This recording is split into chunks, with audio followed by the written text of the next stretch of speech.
Assalamualaikum warahmatullahi wabarakatuh. Kali ini kita akan mempelajari kelas 6 Pendidikan Agama Islam dan Budi Pekerti, pembelajaran 5. Mencium tangan ayah dan bunda sebelum berangkat sekolah.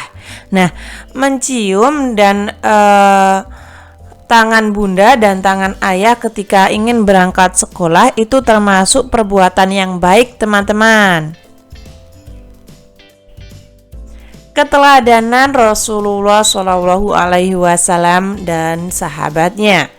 Nantinya kita akan mempelajari keteladanan Rasulullah Shallallahu Alaihi Wasallam dan keteladanan sahabat Rasulullah. Amati gambar berikut. Nah, di sini ada gambar mendengarkan nasihat ayah, meminta izin bunda sebelum berangkat. Anak-anak, dalam berperilaku contohlah akhlak Rasulullah. Bunda, Rini berangkat sekolah dulu ya. Bunda, Rini berangkat ke sekolah. Nah, seperti itu. Gambar selanjutnya, "Hei Amir, apa kabar?" Nah, ini adalah gambar saling berjabat tangan ketika bertemu. "Ayo Adi, dipimpin doa sebelum makan." Ini gambar berdoa sebelum makan ya. Masih ingatkah kalian doa sebelum makan? Allahumma barik lana fima rozaqtana wa qina adzabannar. Kejujuran dan kasih sayang Rasulullah Shallallahu Alaihi Wasallam. Nah, di sini ada sedikit bacaan ya, teman-teman. Mari kita baca bersama-sama. Kak Wafik tidak akan membaca keseluruhan ya, teman-teman, namun hanya secuplik-cuplik saja. Ketika kalian ingin mengetahui informasi lebih lanjut, kalian bisa membacanya sendiri. Nabi Muhammad Shallallahu Alaihi Wasallam atau Al-Amin. Kalian tentunya sudah mempelajari kisah 20 nabi. 25 nabi maksud saya. Nabi Muhammad pasti disebut sebagai nabi ke-25 atau nabi terakhir. Nabi Muhammad sejak kecil sudah menjadi yatim piatu. Oleh sebab itu, beliau sangat mencintai anak yatim dan menganjurkan umatnya untuk merawat, mendidik, dan mencintai anak yatim. Di samping itu, Nabi Muhammad terkenal sangat jujur. Sikap jujur tersebut sudah dipelihara sebelum beliau diangkat menjadi Rasul.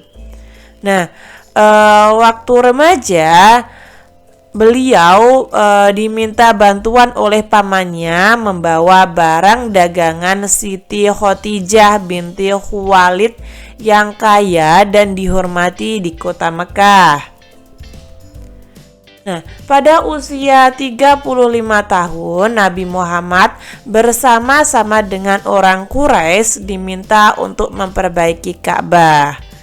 Nah, ini cerita dari Rasulullah. Ini merupakan jalan keluar yang terbaik. Seluruh kabilah setuju dan meridhoi jalan keluar ini. Nah, ini bisa kalian baca sendiri ya, teman-teman. Jadi Nabi Muhammad itu diberi gelar Al-Amin. Kenapa? Karena Nabi Muhammad itu memiliki perilaku yang sopan, jujur. Nah, seperti itu. Lalu yang kedua, kasih sayang Rasulullah terhadap anak, keluarga, orang tua, dan masyarakat. Selain memiliki sifat jujur dalam berdagang dan bergaul, Rasulullah pun sayang terhadap keluarga dan orang-orang di sekitarnya. Begitu pula Fatimah. Nah, Fatimah itu adalah anak atau putri dari Kanjeng Nabi. Nah, ini bisa kalian baca sendiri. Pada bacaan ini terdapat kisah Nabi Muhammad SAW yang mencintai cucunya, mencintai putrinya, dan lain sebagainya. Ini menceritakan bahwa Rasulullah sangat memiliki jiwa kasih sayang. Kepedulian Rasulullah SAW terhadap lingkungan. Nah, Nabi Muhammad SAW itu sangat peduli dengan lingkungan, teman-teman. Seperti halnya Nabi Muhammad sangat hemat dalam mempergunakan air. Itu dibuktikan pada anjuran beliau agar tidak berlebihan dalam pemakaian air dalam berwudu. Yang kedua, Nabi Muhammad mengajarkan agar tidak melakukan kerusakan di muka bumi ini. Yang keempat, Nabi Muhammad SAW sebagai pembawa rahmat bagi seluruh alam. Anak-anak, tahukah kalian Nabi Muhammad SAW diutus oleh Allah Subhanahu wa Ta'ala sebagai rahmatan lil alamin, atau sebagai pembawa kasih sayang bagi alam semesta ini. Tentunya kalian ingin tahu lebih lanjut apa tujuan Nabi Muhammad berdakwah. Tujuan Nabi Muhammad berdakwah adalah untuk mengubah keadaan masyarakat jahiliyah menjadi masyarakat yang sejahtera berdasarkan agama tauhid, yaitu agama yang meyakini Allah Subhanahu wa Ta'ala adalah Tuhan yang Maha Esa. Misi kedamaian dan kesejahteraan hidup tersebut bukan hanya bagi bangsa Arab ketika itu, tetapi juga bagi seluruh alam sampai sekarang dan akhir zaman. Nabi Muhammad SAW selain mengajak kaumnya untuk mengutamakan kemurnian akidah dan selalu menyembah Allah, beliau juga menanamkan akhlak terpuji yang membawa kebaikan manusia hidup di dunia hingga di akhirat. Nah, di sini ada cerita, teman-teman, kalian bisa baca sendiri ya. Ceritanya tentang kaum Muhajirin dan kaum Ansor. Nah, seperti ini. Sikap kebiasaan. Insya Allah aku dapat berperilaku jujur, peduli, dan tanggung jawab terhadap diriku, keluargaku, teman-temanku, maupun lingkungan hidupku. Setelah tadi kita mempelajari tentang kisah Nabi Muhammad, kisah teladan Nabi Muhammad, sekarang kita akan mempelajari kepemimpinan sahabat Rasulullah. Nah, setelah Rasulullah wafat, maka kepemimpinan digantikan oleh sahabatnya, yaitu yang pertama Abu Bakar Shiddiq. Abu Bakar adalah khalifah pertama setelah Nabi Muhammad wafat. Beliau lahir pada tahun 571 Masehi. Nah, gelar As-Siddiq diberikan karena ia selalu membenarkan Nabi Muhammad SAW dalam berbagai peristiwa, terutama membenarkan peristiwa Isra dan Mi'raj. Abu Bakar senantiasa meneladani perilaku Nabi Muhammad SAW dalam menentukan keputusan. Beliau selalu mengajak para sahabat lain untuk bermusyawarah. Pernah suatu ketika datang padanya seorang wanita kampung bernama Unaisar dan berkata, "Hai Abu Bakar, apakah engkau masih dapat menolong kami memerah susu kambing seperti sebelum menjadi khalifah?" Abu Bakar menjawab, "Insya Allah, aku akan tetap bersedia menolong kamu." Nah, meskipun Abu Bakar telah menjadi khalifah atau pemimpin negara, beliau tidak sombong dan masih mau memerah susu untuk rakyatnya di kampung. Untuk kesejahteraan rakyatnya, Abu Bakar mendirikan Baitul Mal, yaitu suatu lembaga yang mengurus kas dan keuangan negara. Setelah Abu Bakar, kepemimpinan selanjutnya adalah Umar bin Khattab. Umar bin Khattab adalah khalifah kedua. Umar bin Khattab mempunyai nama Umar bin Khattab bin Abdul Uzza. Beliau seorang pemberani, jujur, adil, tegas, bijaksana, dan tanggung jawab terhadap rakyatnya. Beliau juga seorang pemimpin yang hidup sederhana dan suka bermusyawarah. Pada pemerintahannya, Umar bin Khattab dikenal sebagai pribadi yang sederhana dan bertanggung jawab. Sebagai contoh sikap tanggung jawab yang diperlihatkan oleh Umar bin Khattab adalah pernah suatu saat beliau berkata ketika ia melihat kondisi jalan rusak, "Aku akan segera memperbaiki jalan ini, sebab aku takut diminta pertanggungjawaban di hadapan Allah nanti, hanya karena ada seekor unta yang terjungkal." Masih banyak lagi teman-teman perilaku teladan yang patut kita contoh dari pribadi Khalifah Umar bin Khattab.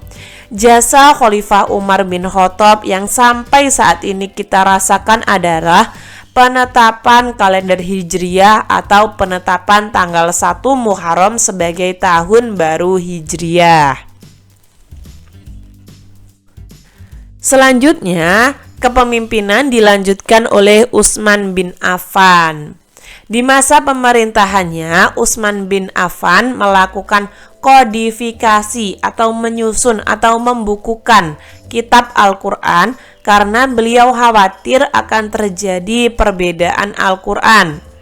Kemudian beliau membentuk panitia penyusun Al-Quran yang diketahui oleh Zaid bin Sabit dengan anggotanya Abdullah bin Zubair dan Abdurrahman bin Haris.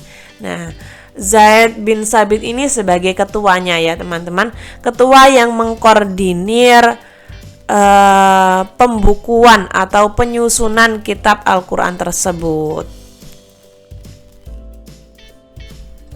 Selanjutnya, kepemimpinan yang keempat adalah Ali bin Abi Thalib. Ali bin Abi Thalib adalah salah seorang khulafaur rasyidin yang terakhir. Ali merupakan anak dari paman Rasulullah, yaitu Abu Thalib, yang selalu membela dakwah Nabi Muhammad. Ali bin Abi Thalib adalah seorang pemberani. Hal ini dibuktikan Ali bin Abi Thalib ketika harus menggantikan Rasulullah. Padahal di luar rumah pemuda-pemuda Quraisy ingin menyakiti Rasulullah yang akan pergi hijrah. Masa pemerintahan Ali kurang lebih selama 5 tahun. Selain pemberani, Ali bin Abi Thalib juga seorang pemimpin yang peduli terhadap pendidikan. Sikap kebiasaan, aku harus meneladani perilaku baik para sahabat Rasulullah. Tugas. Nah, di sini ada tugas teman-teman pada halaman 49. Oh iya, Kak Wafik ingatkan lagi, untuk kisah teladan tadi Kak Wafik hanya cuplik beberapa saja karena banyak sekali ya bacaannya. Saya takut ketika dibaca semuanya, diterangkan semuanya, videonya akan banyak sekali durasinya dan kalian akan jenuh melihatnya, menontonnya. Jadi Kak Wafik persingkat seperti ini. Kalian bisa membacanya sendiri di buku kalian ketika merasa kurang ya. Nah, sekarang pada halaman 49 ada kerja kelompok. Ini kalian mendapat tugas untuk membuat kelompok yang terdiri dari 4 sampai 5 orang. Lalu kalian diskusikan masalah. Masalah apa, Kak? Nah, masalah ini. Ini ada materi diskusi.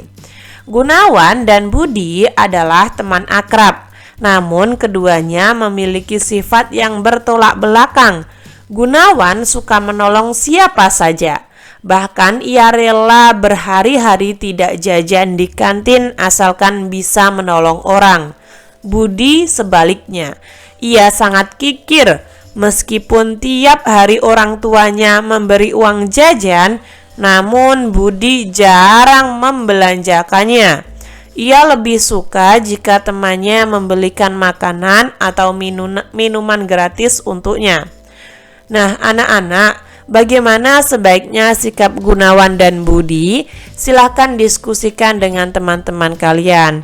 Ini ada pada halaman 50 yang paling atas ya. Misalnya saja seperti ini. Sikap Gunawan itu baik, dan sebaiknya Gunawan memberikan nasihat untuk Budi agar lebih dermawan, saling mengasihi, dan suka bersedekah sesama manusia. Nah, seperti itu ya teman-teman. Ketika kalian ingin menambahkan, misalnya saja, sikap Budi dirasa kurang baik karena kikir. Sifat kikir adalah sifat yang kurang terpuji. Nah, kalian bisa menambahkan itu juga. Di sini ada rangkuman, kalian bisa baca sendiri rangkuman dari bacaan tadi ya. Apa saja yang telah kalian pelajari di sini dirangkum. Lalu ada tugas lagi, saya akan memperbesar ya teman-teman. Ini ada pada halaman 50. Nah, teman-teman, sekarang pada halaman 50 yang paling bawah, jelaskan pengertian al-amin. Al-amin adalah orang yang dapat dipercaya. Sebutkan dua orang yang harus kita sayangi, yaitu ayah dan ibu. Atau mungkin ketika kalian mempunyai adik, kalian juga bisa menyebutkan orang tua dan adik dan lain sebagainya. Apa akibatnya jika kita tidak menjaga lingkungan? Lingkungan akan tercemar teman-teman, dan akan rusak kelestarian